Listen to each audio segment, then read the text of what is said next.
শেখ হাসিনা ভারতে অবস্থান করলেও দেশটির সাথে দ্বিপক্ষীয় স্বার্থ সংশ্লিষ্ট বিষয়ে সম্পর্কের অবনতি হবার কারণ নেই বলে মনে করেন পররাষ্ট্র উপদেষ্টা তৌহিদ হোসেন।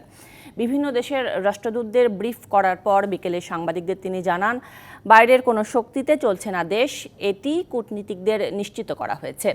ব্রিফিংয়ে ৬৪টি দেশ ও বিদেশি সংস্থার প্রতিনিধিরা উপস্থিত ছিলেন। নতুন রাজনৈতিক পরিস্থিতিতে নতুন সরকারের প্রথম briefing কূটনীতিকদের।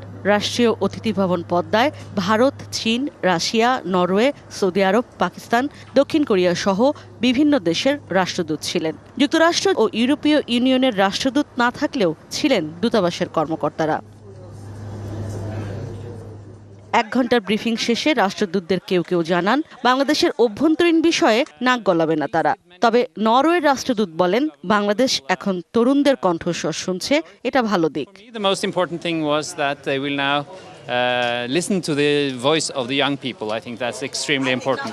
China will continue to work with Bangladesh to push forward our exchanges and cooperation. Hope that relations between Russia and Bangladesh will continue for many years. ২৫০টিরও বেশি ডিজাইন অপশন নিয়ে ওয়ালটন স্মার্ট ফ্রিজ, বোঝে আপনার প্রয়োজন।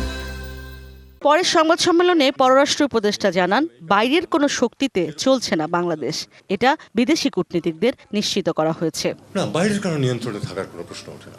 যে council আছে, আমি assure করতে পারি এর মধ্যে কেউ অন্য কারোর জন্য বিট করছে না, সবাই বাংলাদেশের জন্য বিট করতেছে, কেউ অন্য কোনো দেশের জন্য বিট করছে না।